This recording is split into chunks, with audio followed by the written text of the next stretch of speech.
Okay everyone, welcome to episode 4 of the Self-Employed Agency playlist. A little bit different here actually. I've got Alistair joining me, and Alistair's in his first year, so you're going to be the first agent that we've had on this season that's going to be talking about the first year, which everyone sets up as the horror year. Yes. It is difficult, we've heard some of the stories, but before we get on to that, why make the move? You're a family man? Family man. Why make the move? Why take the risk? I think the main thing for me was I got to a certain stage in my career where you weren't an estate agent anymore. Okay. So you were more of a manager of staff, HR problems, you got your bosses breathing down your neck about certain things, and it wasn't enjoyable anymore. Mm-hmm. You know, love estate agency, been doing it since I was 17, and thought now was the time to get a bit of time back in my life and do the fun job. Yeah. Do the estate agency part again. Did you feel like you were in the complaints department sometimes? Yeah, firefighting. I experienced the same. Yeah, training up new staff. You know, it's difficult. You've got a high turnover of staff when you don't pay them well enough, and just want to do estate agency. Yeah, okay. That's the fun part. Yeah, last week we had Dan on, and Dan was saying something quite similar, that he almost fell out of love with agency, and he was on the crossroads of management versus being an agent, and to stay as an agent and just be an agent is not as financially rewarding as going into management and area management and directorship. So it's a quandary where a lot of people get to that kind of 10-year, 8-year window and they go, maybe this isn't for me. And that's kind of where you were at. Now, obviously, the self-employed model, which there's obviously loads of, but we're obviously discussing avocado a little bit more here. That's the kind of, I guess, the light that gives you an opportunity to be an agent, but also have control of everything, really. So. Exactly. I think you're exactly right. You get to that stage in your career where it's very difficult to leave agency because you hit a certain earning threshold, and you're like, oh, I can't leave.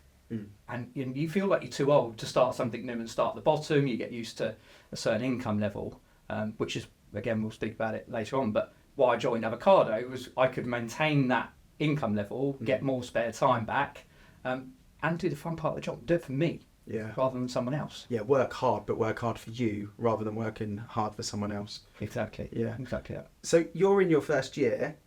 There's going to be a lot of these, but my second question to everyone has been, what surprised you as like the hardest, most difficult? Is there a moment where you're like, oh my God, what have I done? Is there like a constant reoccurring challenge?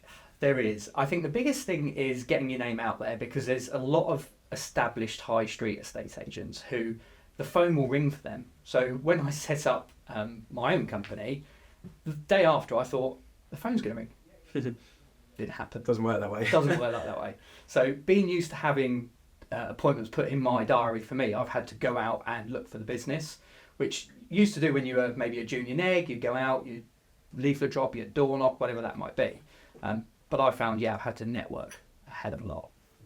You've got a lot of your business from networking, haven't you? Exactly that, yeah. That and recommendations. I think people also like the underdog.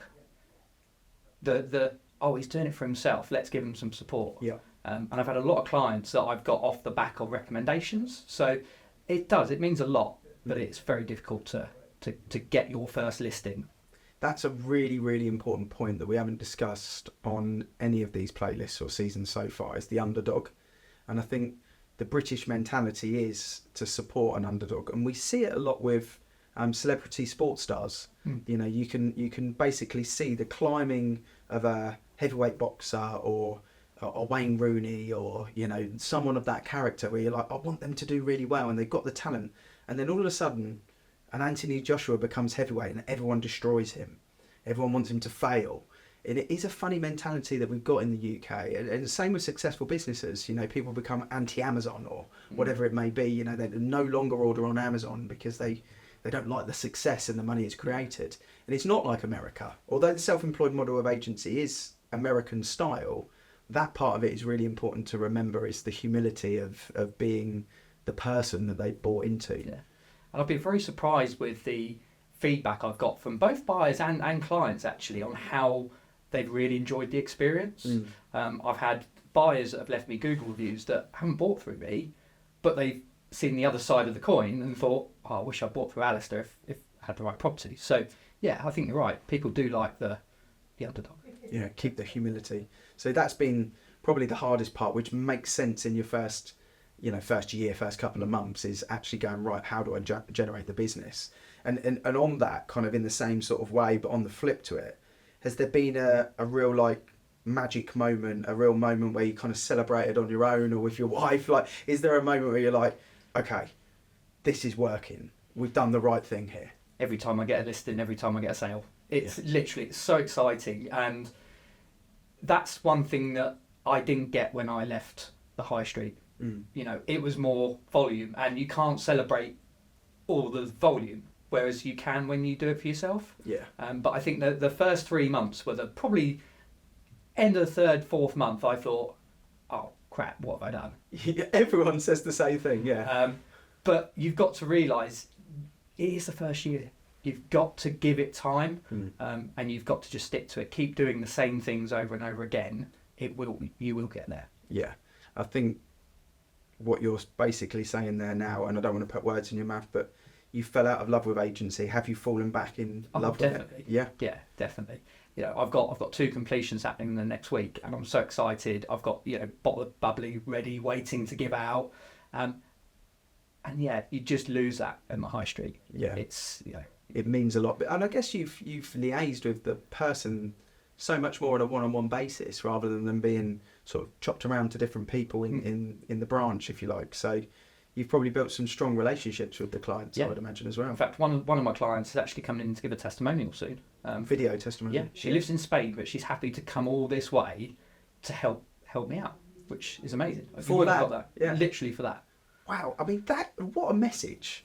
For people that are watching, when would that ever happen in normal industry estate agency? You would ask for a Google review if you remembered, and that would be it. And we're talking a lot for estate agents on this, but also a big part of the reason why we do the hours we do, we work hard, is because we like helping people move, and we like the success story of seeing someone find their dream home. And what you're talking about there is you've done such an incredible job for a lady who lives in Spain. She's happy to fly back to the UK and film a video saying how much she enjoyed your service level, which that's so powerful. You can't get that unless you are business owner to client level of service, in my eyes. Definitely. No, she's more than happy to do it. She can't wait. Okay. I've asked this question to everyone so far on this season because I think it's important for people to think about scale and think about the long-term plan.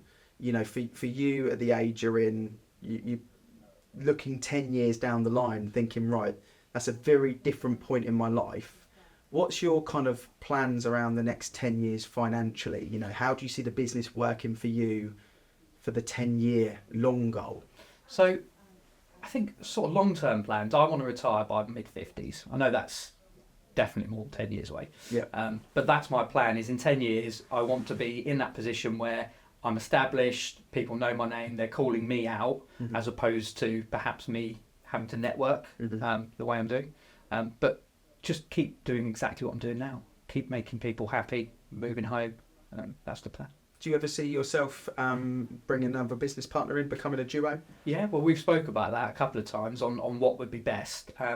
It's definitely something I would consider, but I think it's got to be the right person. I think there's a lot of agents out there, perhaps would be a wrong fit. But there's two people that I've got in mind that I'd really, really like to work with in the future. Well, we won't say them on camera, but you know who you are. What advice would you give to people out there that are thinking, maybe of becoming an avocado partner? I think one of the things that somebody said to me is you regret the things you don't do, not what you do. So I think you've got to always have that in the back of your mind. Do you want to be 10 years down in your career and gone, I wish I'd done that? So put all of your fears aside, as long as you've got the financial backing there, which is a big thing. That's the biggest worry. Have I got enough money to see me through? I would suggest sort of 6 to 9 months worth of bills, and then just go for it. If you've got the finance behind you, you're not worried about where's my next paycheck coming from, and you can actually go out and enjoy estate agency again. Yeah. We regret what we don't do, not what we do.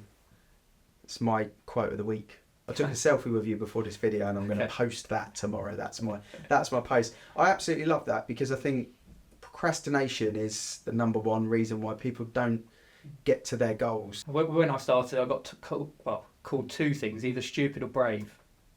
Definitely brave. I'm on that camp now. At first I thought, oh, maybe I've been a bit stupid. No, don't listen to what people think. It's if you know you're a good agent, go out and do it. Yeah.